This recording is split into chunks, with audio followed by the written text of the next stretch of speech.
Hey, I'm Jess and I'm the owner of Jessica Rose Couture. This is our first ever showroom and I'm so excited to show you around today.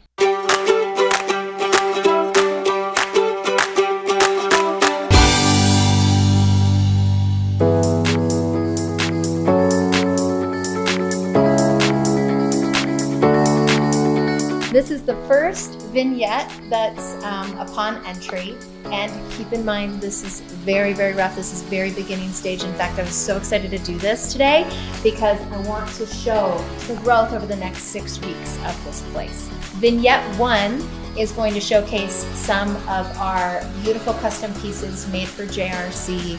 We use a lot of COM fabrics. This eventually will be wallpaper all the way to the top with custom 2-story drapery to the bottom. All throughout this whole width or length here is going to be, it's going to showcase really the best of what we do. So here at JRC, we really do an outstanding job with window treatments, wall coverings, and fine furniture. Today, all we have to show is the fine furniture piece. We actually have all the wallpaper sitting over there in the corner. If you want to take a peek, I actually want to show you one of our favorites, just to see how playful and how we're differentiating ourselves. We have this awesome fish wallpaper that's going to go right here in our Drapery Education Center. This is going to showcase every drape option available, every pleat, liner, interliner. This is where we're going to spend time educating our clients and our designers. So one of the ways we differentiate is in the education and building value piece of what we sell. Lots of people do this. Lots of people sell the same goods that we sell, but we capture it and do it differently. We build relationships for life and we educate. It's not just a sale, it's not just a transaction, it's what we build. I'm going to show you the rest of the space. The rest of this length back here will be 1, 2, 3 really beautiful, amazing vignettes with leather walls, wallpaper, all wall treatments up here as well. Both of these dining tables will be moved over here. This will be where we have lunch and learns and educate our designers and meet with our clients, have large parties. This will be a kitchen, and I want to take you upstairs and show you our library, so come on. Welcome to the upstairs. So what you're seeing now is every single product that we have to offer. This is our entire library. So what this will turn into in the next 6 weeks is desks all the way across here. This is going to be our fabric wall hanging display.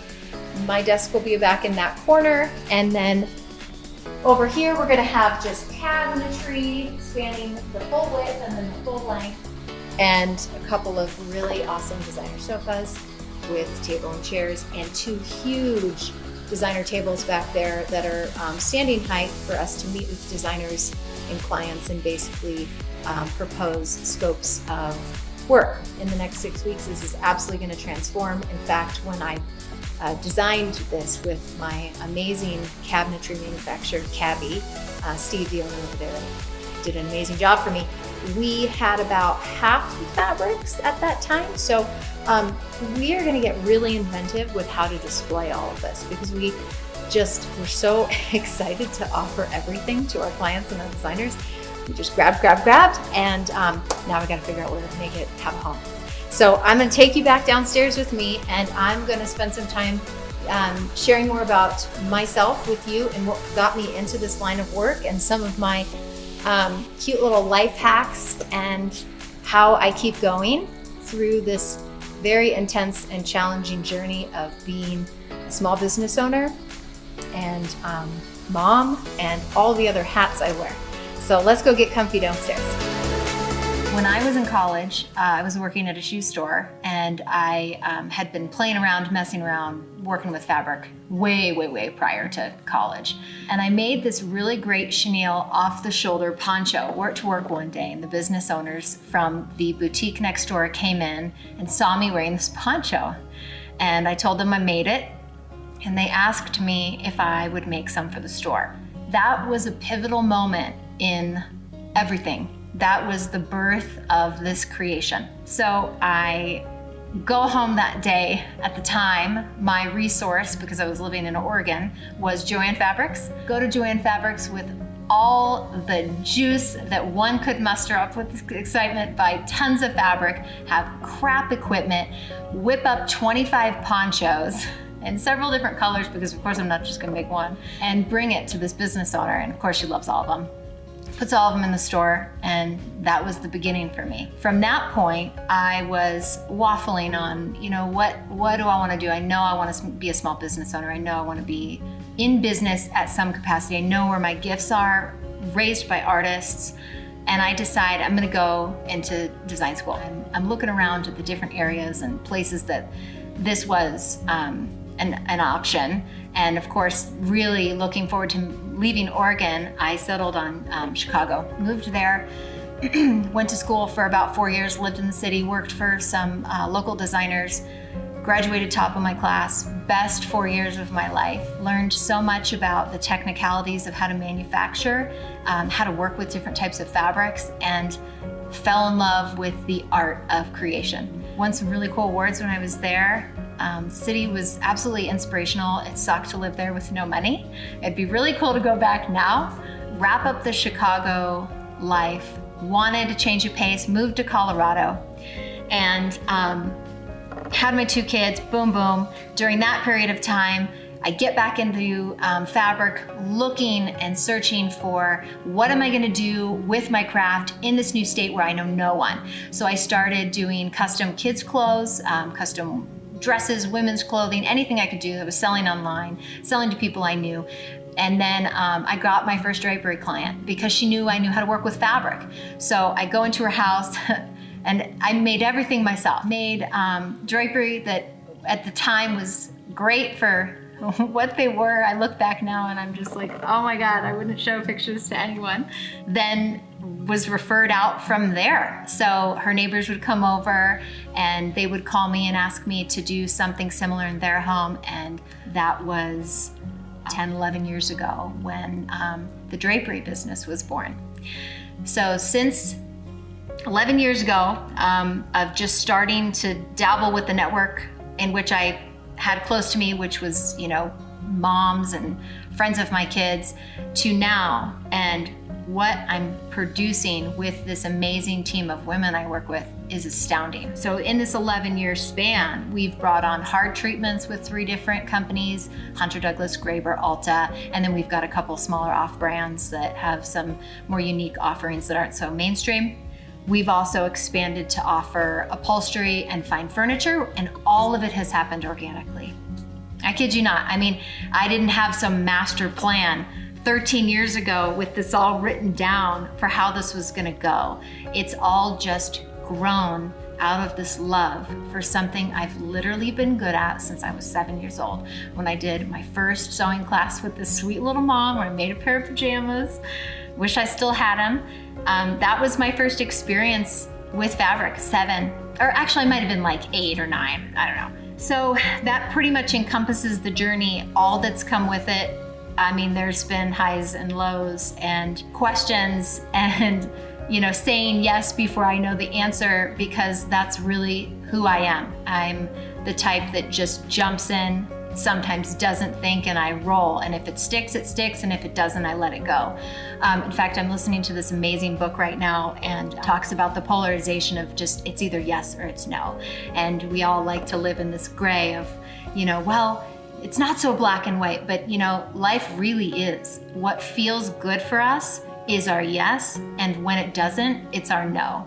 And I feel like since the beginning of not only business, but since I can remember, I felt that to be very true for me, and it's just been an easy guiding force. Now, it doesn't really fit well for everyone sometimes, because it is really polarized and can be an extreme way of living.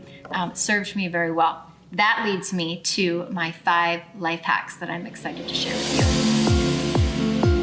What fuels me more than anything is, other than business, other than what I do, my craft, is talking about what I've learned and how to build a business. So I'm just gonna share 5 with you right now. We're doing weekly videos. This is the first one we're kicking off. We're so excited. In fact, it's really nerve-wracking to be talking to a camera lens and not a human being, but we're rolling with it. So my first one,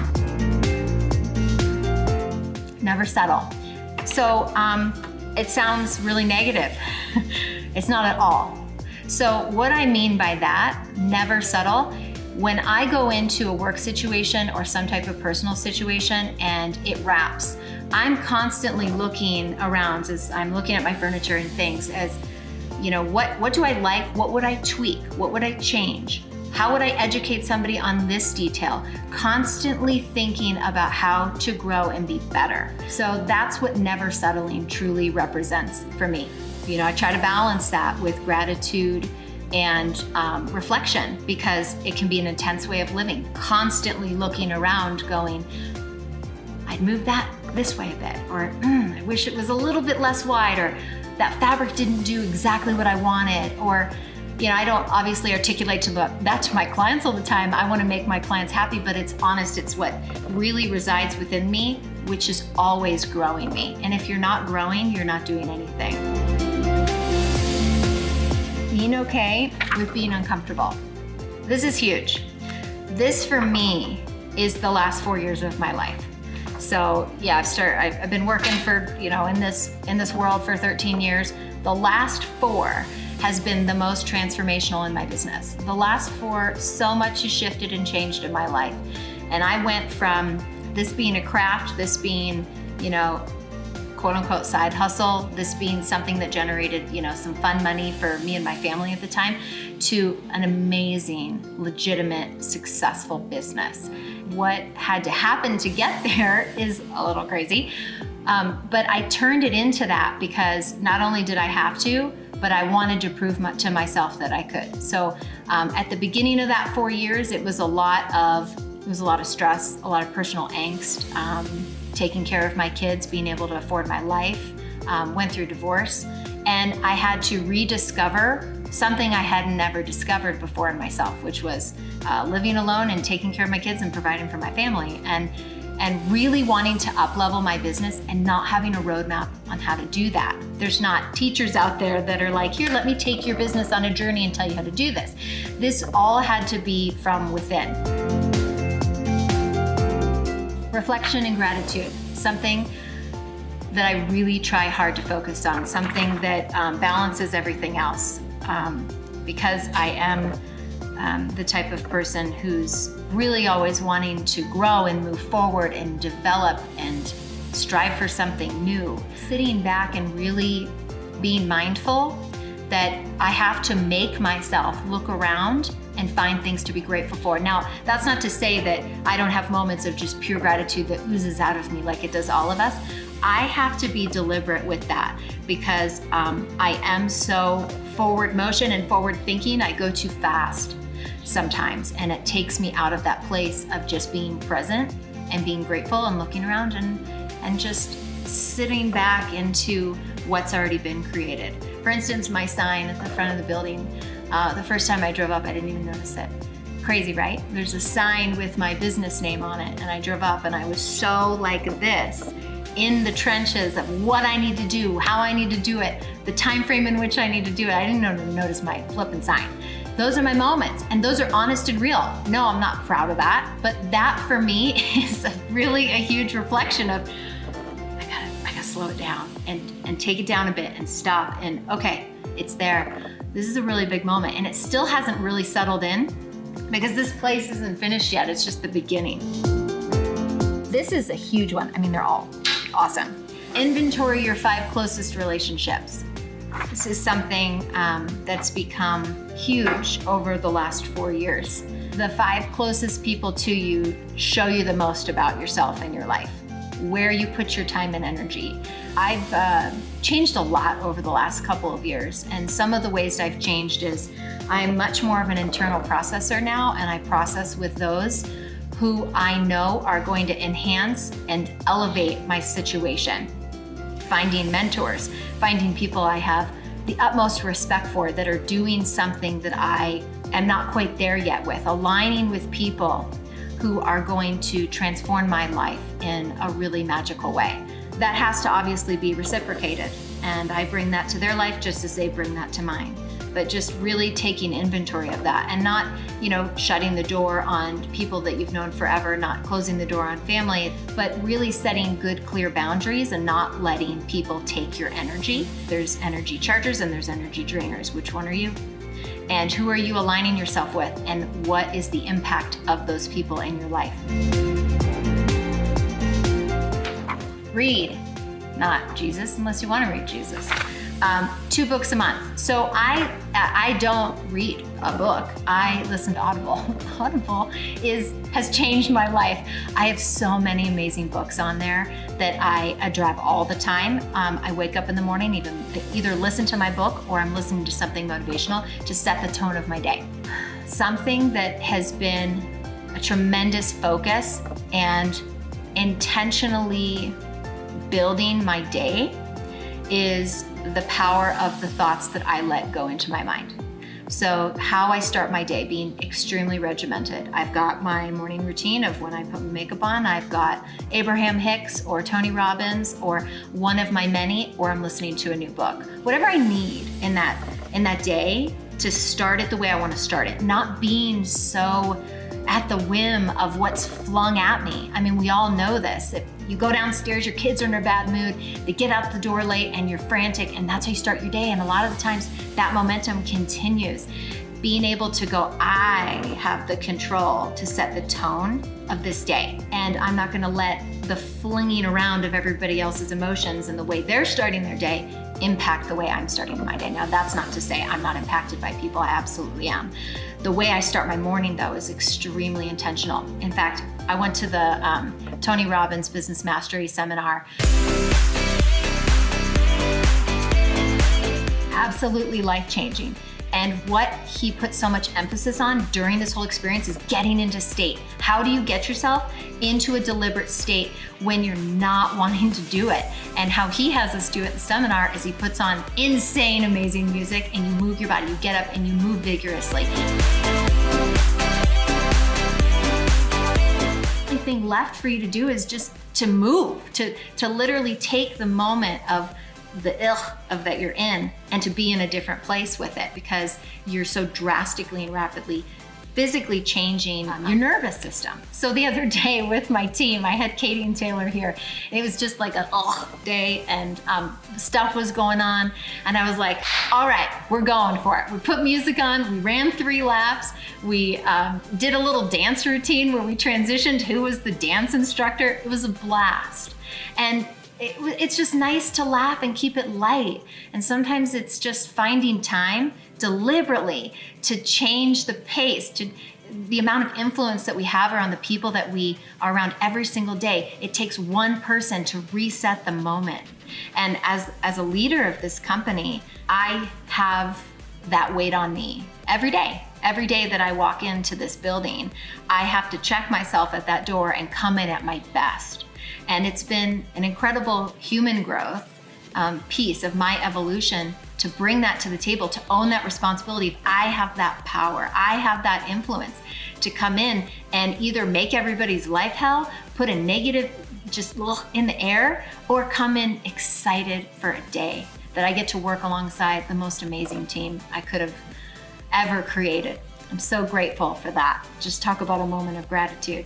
I love talking about this stuff. This is another piece of, I don't know, my passion that I think is valuable, and I want to share it. I have a lot of people I work alongside of, Emily and Matt Lingos, who do all my SEO, lots of business development, logo, all the everything. They're just an amazing company. And something Emily had said to me the other day was, I love being around you because it makes me want to be even more of a badass. Sometimes I don't realize that that's my influence on people, because when I get into that state of flow where I'm just rocking and rolling and I'm at my best self, I have that impact on someone else. I'm not even aware that that's happening. And I feel like I want to share that with my people, not just the people I work with, but the people I get to interact with business to business with my clients. We're in a business of people. We all sell stuff. There's so many businesses that sell stuff, and we're really truly encapsulating an experience and building a client base for life. We're doing something different. We've really establish our niche and how to build absolutely as much value as possible with what we do. It's been an incredible journey. The best part is I get to show it now. I get to let you in on what this has been and me as a person, and I can't wait to introduce my team. They're amazing. They're strong and ambitious and soft and kind and goofy, and they all bring something so different to this company, and I'm proud and stronger because of this team that's alongside of me in this. So thank you for watching, and I look forward to putting these videos out per week or each week and sharing more about some of the traits and abilities and life hacks that really help me be the best business owner I can be. And I feel like I've just started. I've just embarked on this journey.